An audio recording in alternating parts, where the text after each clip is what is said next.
Bueno, alguna vez platiqué con mi amigo Raúl Magdaleno respecto a su familia, y por ahí pues tuve la satisfacción de acompañarlo desafortunadamente en un velorio, y ya había yo conocido de vista a cada uno de ustedes.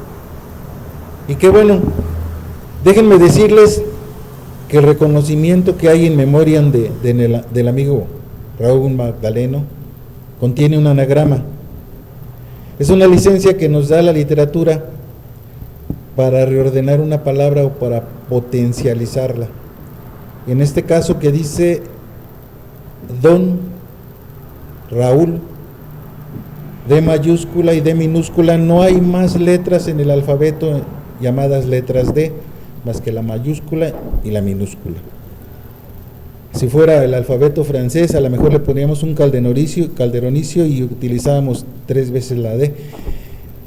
Eso quiere decir que utilizamos en el inicio el anagrama, lo que nos permite nuestro alfabeto, para rendir en el mismo documento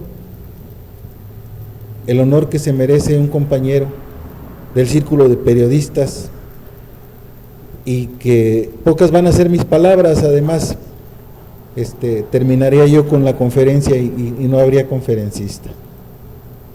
Muchísimas gracias. Como siguiente punto tenemos la intervención de nuestra amiga que viene.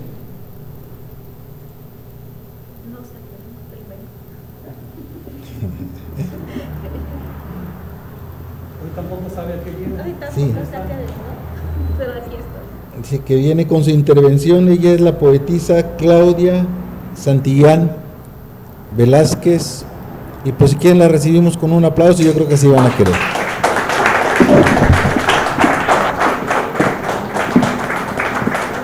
Buenos días, muchas gracias. Hace poco más de 12 años y otros 20 que no leo en público. He dado voz a algunas cosas, pero nunca a algo mío. Y pues créanme, si tartamudeo es culpa de mi horóscopo, ¿sale? No sé a qué vine, pero aquí estoy, maestra.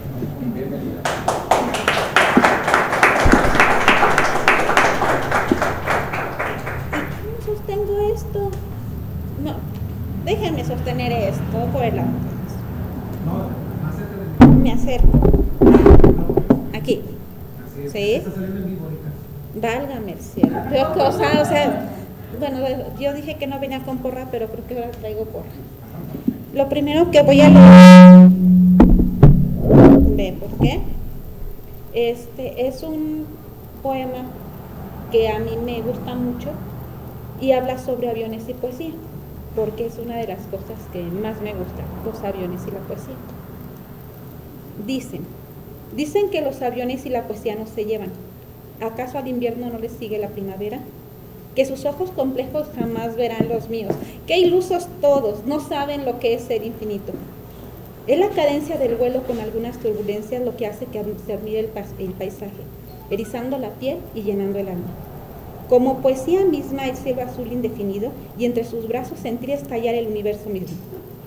La poesía es un vuelo increíble, despegar de sentires y pensares, cadencia de la pasión entre nubes, irrumpes en mis líneas a contrafuego. Destellos de luces de colores señalan este vuelo y acaricias con delicadeza el fuselaje, haces vibrar cada centímetro hasta el motor. ¿Que la poesía y los aviones no se llevan? Si cada letra describe un vuelo acrobático, la simulación magnífica de la gran guerra, nuestra gran guerra, cuerpo a cuerpo, poesía en pleno, sin victorias ni derrotas, sin más cielo que nuestro cielo.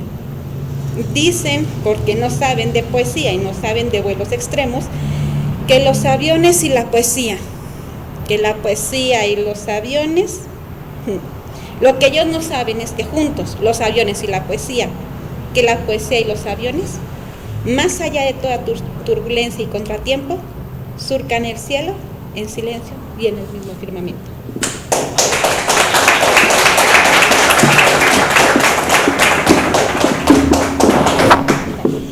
Bueno, con la amable intervención de nuestra poetisa hoy que nos visita, y que bueno, ojalá y aquí la tengamos los más días posibles. Seguimos nosotros con la conferencia, el tema semiótica del escudo nacional. Demos un aplauso a nuestro ponente, Leonardo Alejandro de Alba Salazar. Un aplauso, por favor, bienvenido, muchísimas gracias.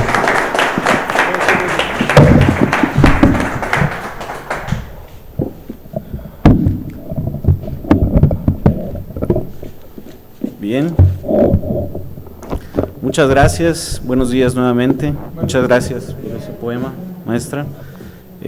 Muchas gracias, maestro Pablo, por la invitación, especialmente al Círculo de Periodistas, maestro Javier Zaragoza, maestro Berúben, amigos todos.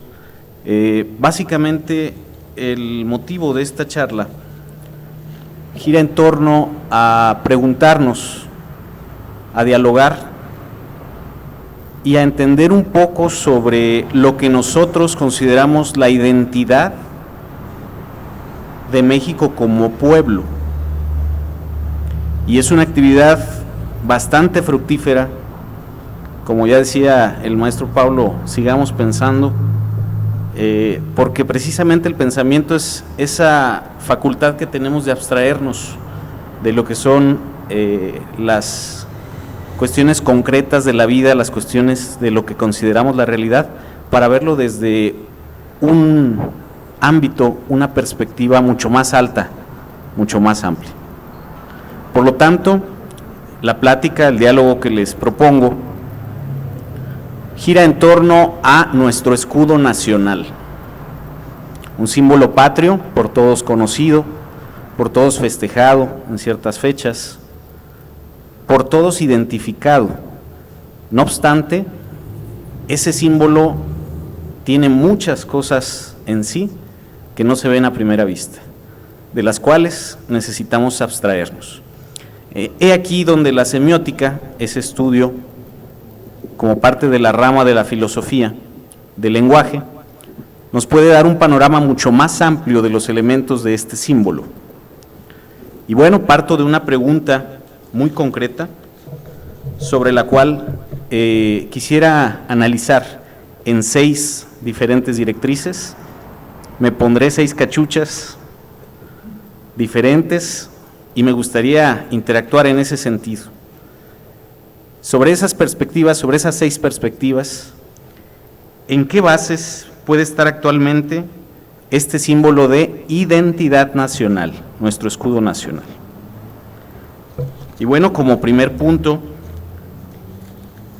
la historia, el punto de vista histórico, nos da mucha luz de este símbolo.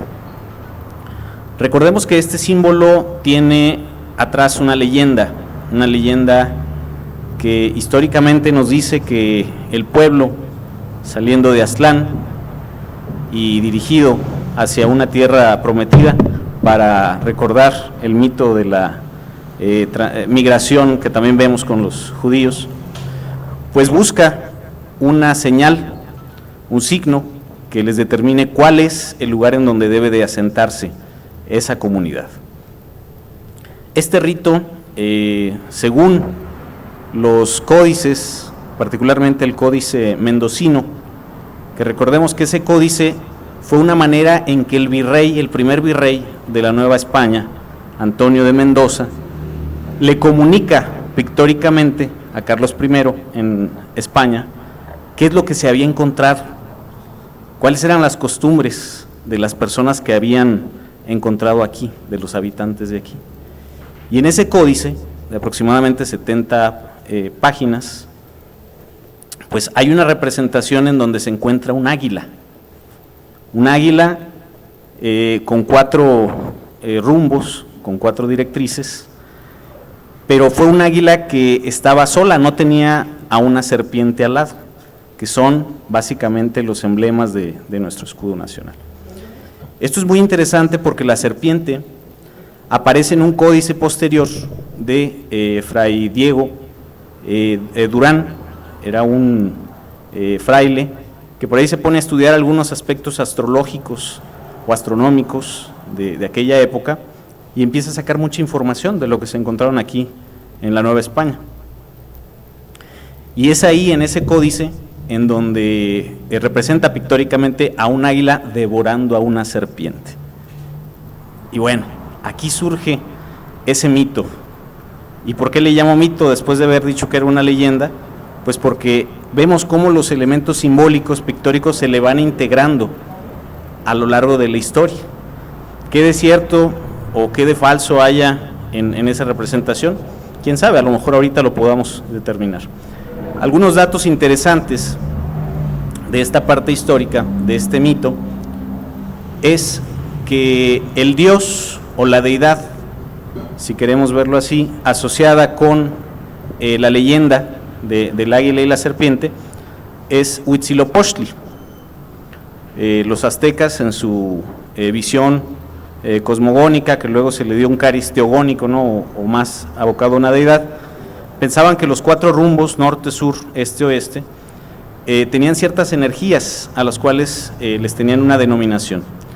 La energía del sur, o asociada con el sur, con el rumbo del sur, era Huitzilopochtli, un guerrero azul, cuya particularidad es que en su mano llevaba una serpiente.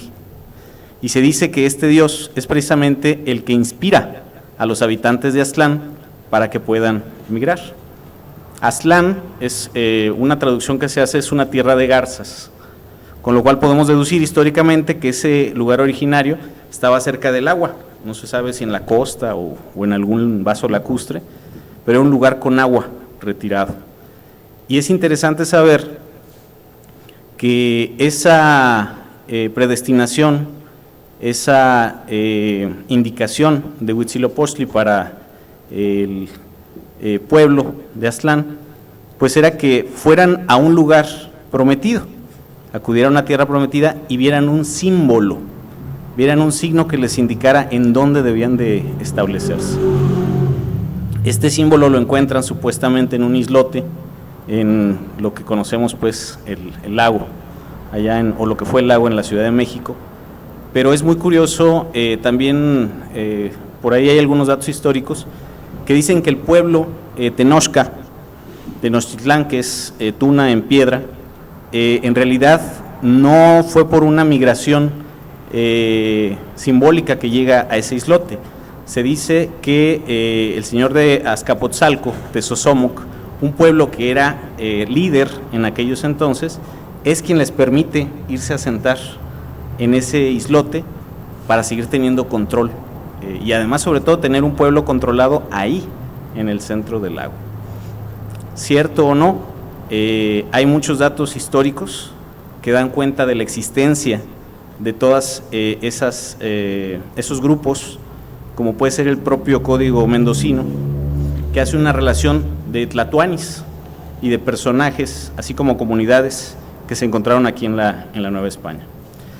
Pues bien, históricamente entonces nos podemos preguntar si esto que denominamos la leyenda azteca efectivamente fue una leyenda o es un mito. Y aquí un ejercicio muy interesante. El mito es algo que se nos hace creer, que se nos presenta para poderlo adoptar, pero que realmente no tenemos bases muy ciertas de que haya existido, o al menos es una creencia. ¿Cuántos de aquí, les preguntaría si pueden alzar la mano, se consideran, y sin invadir la esfera de privacidad, de la religión católica? Okay. ¿Y cuántos de los que alzaron la mano saben el significado, al menos etimológico, de la palabra católico? Okay. Maestro Berumen. Universal. Okay. La religión universal. Perfecto. Sí, mundial. Es correcto. Por una razón, perdón. Sí. Por una razón, porque el Imperio Romano la hace precisamente universal en el mundo conocido de esa época. 600 años posteriores a la muerte de Jesucristo. Es correcto. Católico es katos, con referencia a holos, trascendental, el todo. Era una religión que pretendía abarcar todo en una sola doctrina, una religión que pretendía hacerse universal. Pero ¿cuántos de nosotros nos hemos identificado, hablando de elementos de identidad, con la religión católica sin ni siquiera preguntarnos el origen de esa palabra? Y bueno, quisiera hacer un breve lapso y dar pues un agradecimiento por esa participación. No sé si se lo podrían... hermano, si lo podéis abrir es... sí, claro que sí. Es una taza con...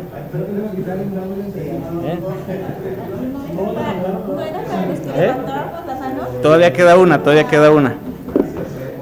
Es una taza con el escudo nacional, con la bandera. Ojalá que les plazca. Pero bueno, al final termino esta parte histórica. Bueno, si lo pueden presumir, por favor. Es para el café. Un aplauso. Pues bien, de nada, al contrario, gracias por la intervención y la participación y por el conocimiento, la duda de nuestras propias raíces. He aquí la conclusión de la parte histórica. Fue un mito el tema de la migración de Aztlán, probablemente. Azteca, pueblo de Aztlán, ya vimos que Aztlán es lugar de garza. No dudamos que haya existido una migración, que haya existido una colectividad, pero realmente los datos con que contamos para ese supuesto hecho de haber encontrado al águila y a la serpiente pareciera más un tema de inspiración. Y vamos a ver al final una frase de Antonio Caso, cuando hace precisamente un ensayo hace mucho tiempo denominado el águila y el nopal, me parece, o el águila y el atún, algo así se llamaba, y así concluye, diciendo que sea cierto o no, el mito o la leyenda permanecen como una inspiración para el pueblo. Y bueno, recordando que Huitzilopochtli, volvemos al tema de esa deidad, está asociado con el sur. La palabra sur se asocia con Suria o con el sol, que es básicamente el origen de esa denominación, porque el sur es donde en el meridiano el sol pega con más fuerza. Entonces, también hay un tema geográfico incluido ahí en el tema de la deidad Huitzilopochtli, y a final de cuentas la asociación solar. Pareciera que hay un tema con el símbolo del sol en nuestro escudo nacional. La vara que tiene Huitzilopochtli, que se llama Atlitlachnoli, es una vara que se representa por dos elementos, el fuego y el agua.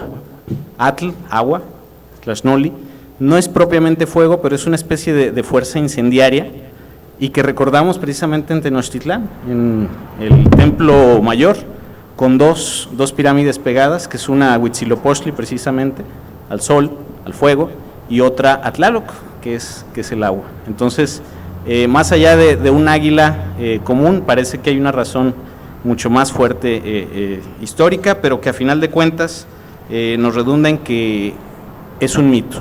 Estamos hablando de un mito.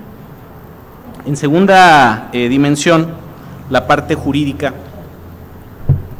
Aquí es muy interesante de notar cómo el escudo nacional es ingresado por Iturbide, que es quien en 1821 genera este emblema, que es un águila con las alas extendidas y que está relativamente de frente, con la cara un poco inclinada, pero relativamente de frente, y con una corona. Esto, 2 años después, en 1823, es cambiado por un decreto, ojo, un decreto, que denomina que el escudo nacional pues es ya sin la corona, conservando el símbolo del águila, y que por ahí nos ayudó ahí se me fue el nombre, creo que era un fraile, o lo hicieron fraile, no recuerdo, pero era Servando Teresa de Mier, quien por ahí hace ese decreto, y bueno, rediseñan ese escudo de armas, ojo, escudo de armas, ¿no? Después de 1823, no es sino hasta 1968, el 16 de septiembre, cuando sale a la luz una legislación, o sea, elevan a rango de ley, ya no a un decreto, el tema del escudo nacional, 1968. ¿Qué nos dice, no, esa fecha? Pareciera que estamos hablando de un tema de septiembre, pero pues también muy acoplado al mes de octubre. Y recordemos pues, ya por ahí habíamos escuchado incluso al maestro Salmerón, ¿no?, en alguna conferencia, que decía que bueno, el escudo nacional tiene sus dudas de que el origen de esa ley haya sido realmente para regularlo, sino más bien para tener una fuerza, un control sobre quienes lo utilizaban. Y es muy interesante leer esa ley, es muy breve, que se reforma en 1984, porque además de regular al himno nacional y a la bandera, el escudo en particular nos dice que solamente podrá ser utilizado por ciertas autoridades o con los permisos de la Presidencia de Gobernación y en eventos muy específicos. No podemos manipularlo, no podemos blasfemarlo, no podemos insultarlo, no podemos alterarlo, tachonearlo, no podemos hacer nada de eso. Incluso cuando una bandera tiene que destruirse, tiene que ser incinerada y con cierta ritualística. Nos dicen que esa utilización del símbolo patrio no puede ser más que para fomentar la conciencia de este símbolo. Y cosa curiosa, ese culto que nos dice la ley que tenemos que rendirlo, pues no nos dice sobre qué valores está cimentado, nos lo describe nada más normativamente. O sea, fue una sanción. La perspectiva de ley sobre el escudo nacional, sobre el símbolo, es una sanción, no es el enaltecimiento de la identidad nacional. Seguimos en un diálogo, ¿no? Los artículos importantes en esta legislación, artículo 2 es la descripción básicamente del águila. El águila cambia de esos orígenes que veíamos en el decreto para ser un águila de perfil que voltea del lado izquierdo.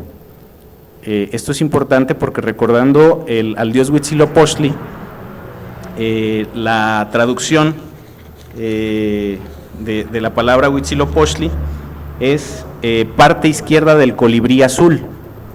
Entonces hay que reflexionar en eso, ¿no? Hasta dónde el lado izquierdo está representado en nuestro símbolo patrio. ¿Y qué encontramos en ese lado izquierdo? El izquierdismo. Tal vez pueda haber ahí algunas cuestiones que podamos derivar de ese símbolo, pero es la razón de por qué el águila está volteando hacia el lado izquierdo. Finalmente, el artículo 6º y el 5º de esta ley del escudo nacional, pues hablan del culto, el respeto que se debe de utilizar en el símbolo patrio, en el escudo nacional, y la no variación, la obligación que tenemos como mexicanos de no variar dicho símbolo. Pasemos pues a la siguiente dimensión, para lo cual otro apoyo, querido maestro, si podemos repartir a quienes alcancen una impresión del Instituto Nacional de Historia, en donde describe los elementos pictográficos del símbolo del escudo nacional y les da una explicación. Será bueno determinar si esa explicación nos satisface o no, sin necesidad de que sea una crítica, obviamente.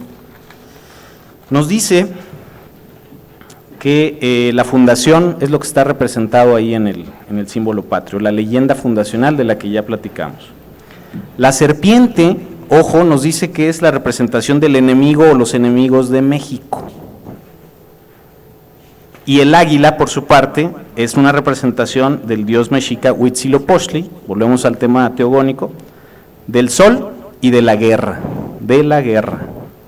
O sea, es un elemento que se hace ver como activo, o el fuego nada más, no el agua, ¿sí?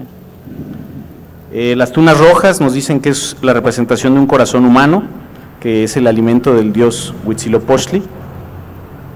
y el glifo del islote mexicano, Tenochtitlán, ya hablamos de él, como aquel lugar en donde se asentaron el pueblo azteca. El agua es la alegoría del lago de Texcoco, más adelantito en otro apartado hablaremos de eso. Y es muy interesante que el laurel y el encino, que a nuestro juicio viene a sustituir lo que era la corona de la primera enseña del imperio de 1821, pues vienen a representar victoria ambas ramas, lo cual es algo contradictorio porque pues no necesitaríamos dos plantas para representar lo mismo. O sea, rascándole un poco, el encino es una planta, es un árbol que representa fuerza, lo asocian mucho con Zeus o con las deidades de fuerza, incluso con la misma águila, y sería más bien el significado que le correspondería. El laurel, sí, la laurea siempre ha sido señal de victoria desde las competencias romanas, pero viene a sustituir la corona. Es una corona pero simbólica. Finalmente, el lazo tricolor que vemos presente en la enseña nacional, pues sigue siendo una liga a la bandera. Estos colores, aunque en su inicio han tenido muchísimos significados, actualmente nos dicen que el verde es la esperanza, el blanco es la unidad y el rojo es la sangre de los héroes patrios. Unidad y esperanza parecen voces relativamente pasivas, y el rojo, la sangre, es una voz activa, es una mezcla. Entonces, aquí ya nos vamos acercando en este análisis ontológico del símbolo patrio, en que a lo mejor lo que está adentro del escudo nacional no es guerra, no es una invitación activa, es un equilibrio, es una enseña de equilibrio.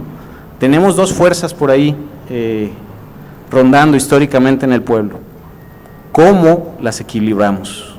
Nuestras leyes no tienen que enaltecer lo heroico, sino tienen que ser centradas, tienen que ser objetivas y tienen que agarrar los factores de equilibrio para garantizar la paz social, o como nos dice el color blanco, la unidad, que también sería una finalidad encomiable.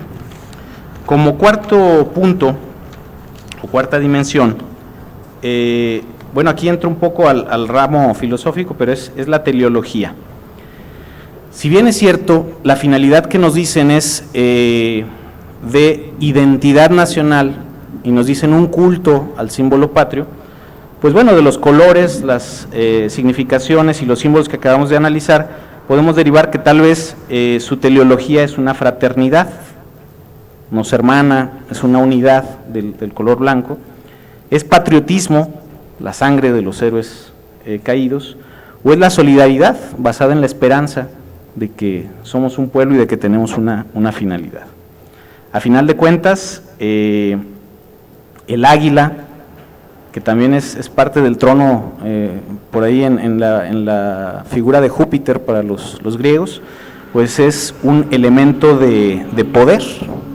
Entonces, por estas razones opino que el sentido teleológico del símbolo patrio puede tener algo más de fondo que fraternidad, patriotismo o solidaridad. Creo que tiene un concepto de equilibrio. ¿Equilibrio de qué? De todos esos conceptos. La teleología es comunicarte un sinnúmero de conceptos importantísimos a través de un símbolo. Abarcar mucho en un solo símbolo. Equilibrar todas esas fuerzas en un solo símbolo. La razón política no la podemos tampoco evadir. El tema del símbolo patrio. Si uno analiza las banderas del mundo, raras son las que tienen un águila, la de Estados Unidos tal vez, o un animal, por ahí hay algunos animales, un dragón, un venado, no tienen realmente mucho atractivo visual, pero el escudo nacional, el águila, destaca precisamente por la belleza de la representación pictórica que tiene. Esto lo han usado los partidos, de los más recientes.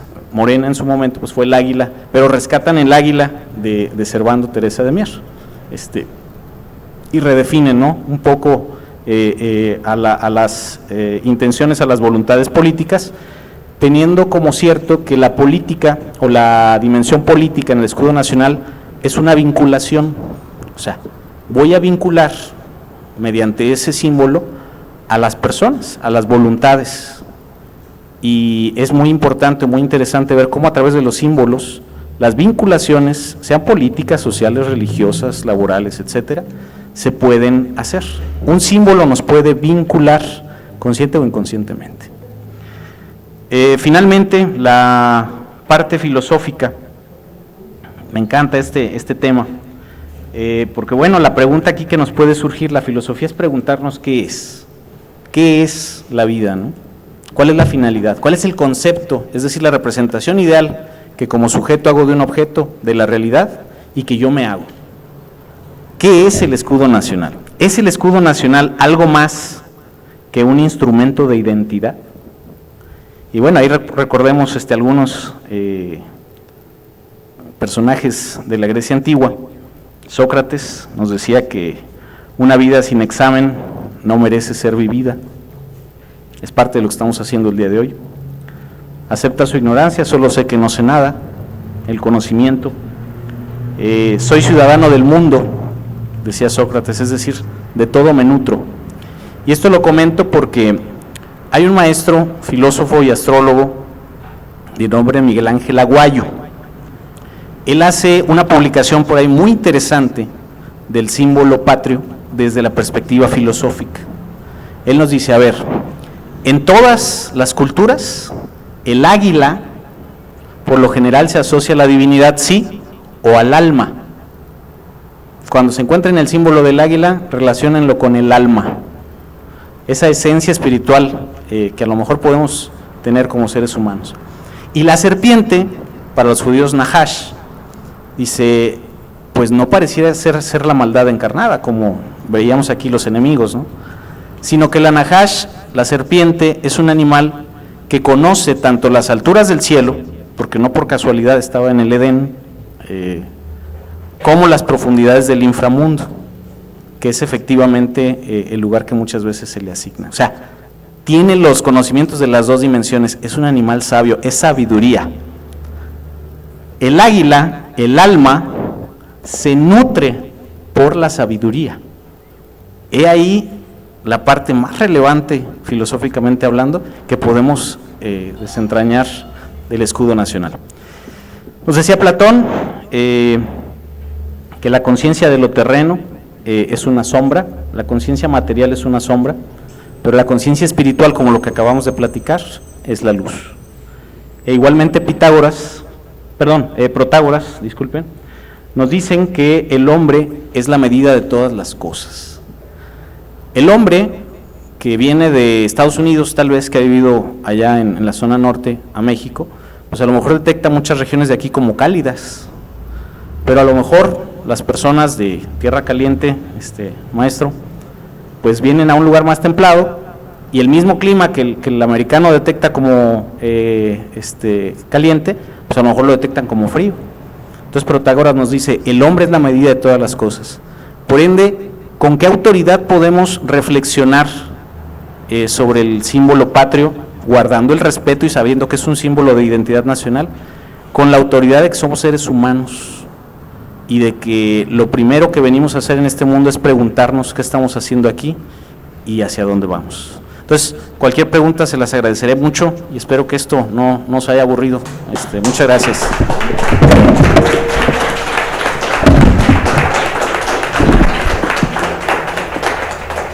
Dicen que hay cosas que no se pueden ocultar ni cuando uno se alimenta ni en la persona, y la talla de Leonardo Alejandro, pues se nota que es la filosofía, el carácter ontológico de su persona.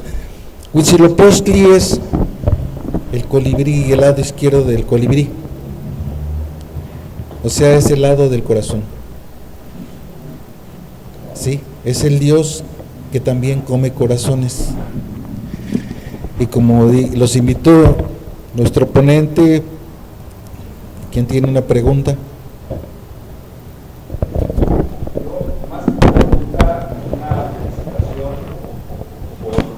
por darnos luz en relación a aspectos fundamentales como es la identidad nacional. Muy brevemente decirle al doctor Eduardo Alejandro, que estos conceptos reafirman nuestra identidad nacional.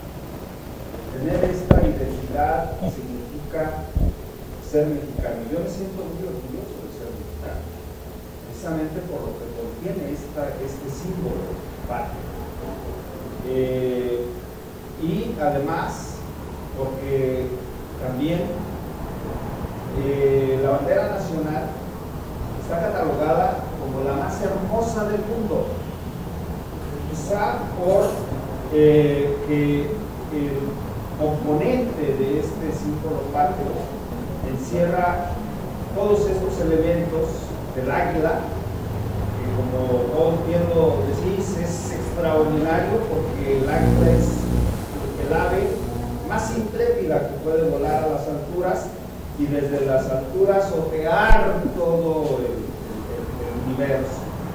Entonces, yo me siento muy orgulloso de contar con esta mañana, con este conocimiento que reafirma precisamente lo que todo mundo debemos de entender, que es el aspecto identitario de nación. El asunto relacionado con nuestro escudo nacional, por supuesto, que ha sufrido transformaciones. El águila imperial, el águila republicana y el escudo que hoy es el que lo acabáis de mencionar. Pero me siento muy satisfecho. Gracias por reafirmar este sentimiento identitario hacia nuestro México. ¿Alguien más quiere una intervención? Esto es lo de la serpiente. ¿Tiene alguna particularidad que haya escogido una serpiente de cascabel? Es interesante esa pregunta porque de repente esa serpiente, como vemos ahí en la descripción de este pictograma, lo relaciona con un enemigo. Una serpiente de cascabel, por lo generalmente pues la asociamos más al veneno que al propio animal. Aquí es muy interesante ver el nombre del diseñador, el muralista que hace el emblema. En este caso fue el mismo que lo diseña desde el 68 y en la reforma del 84. A la ley del escudo nacional se llamaba Francisco Eppens. Busquen ahí su biografía. Es a inicios del siglo XIV o XVIII cuando nace. Fallece en 1990. O sea, ¿qué es lo que le tocó vivir a él, políticamente hablando? ¿Qué sucedió en ese siglo con el tema político aquí en México, partidos, etcétera? Y cómo el encontrar la figura de un enemigo podría ser algo importante en el diseño del emblema, del símbolo, con su significación y por ende al momento de ver que es una serpiente cascabel, independientemente de que pudieran haber en la región de territorio nacional, pues pareciera que es como el realce de ver a ese animal como un enemigo, algo venenoso. ¿Alguien más? Yo nomás una pregunta. ¿Qué significó en el periodo de Fox que hayan mutilado nuestro símbolo patrio? Que lo hubieran dejado a la mitad. Yo en lo personal soy abogado y yo pienso que ahí fue una traición a la patria y que debió haber sancionado Fox como tal, y más porque era el jefe del Ejecutivo. Coincido plenamente, maestro, porque ya viendo la dimensión jurídica, o sea, independientemente de las razones sociales o políticas que hubiera, se elevó a rango de ley el escudo nacional. El respeto que se le debe, el culto que se le debe es irrestricto. Por cierto, nadie vaya a quemar sus hojas, pedimos permiso. Y al ser un elemento legal, normativo, coincido en que hubo una conducta que atentó contra la esencia de esa norma, independientemente del poder que lo haya hecho, porque los tres poderes están obligados a utilizar el símbolo de la señal nacional. Coincido en que fue una atenta legal. También no puedo dejar de ver en ese ánimo de equilibrio, que es lo que estamos precisamente pugnando, que ceñirnos en ese hecho, pues sería ceñirnos en tal vez la parte más externa de lo que sucedió ahí. ¿Qué se quiso atrás de ese símbolo? ¿Qué se quiso hacer con el sistema político, jurídico y social, es decir, con el orden de México? ¿Qué se quiso hacer en ese sexenio? Esa sería una pregunta muy importante para lograr ese equilibrio. Recuerden algo, la palabra escudo, estamos hablando del escudo nacional, viene de dos raíces, o bueno, se asocia a dos raíces griegas, que es cutis o piel y scurum o oscuro, es la piel que media entre la luz y lo oscuro. O sea, es lo único que vemos, pero hay que entrañarnos en lo que hay detrás de esa piel, que es precisamente lo que venimos a hacer aquí. Entonces, a la pregunta, maestro, legalmente sí, coincido plenamente en que fue una afrenta, en que hubo una inobservancia de la ley. Social y políticamente, pues no hubo consecuencias. Entonces, ¿en dónde estamos? ¿Qué reflejan las leyes de la sociedad? En una sociedad donde las leyes reflejan su conciencia colectiva, pues las leyes se cumplen solas.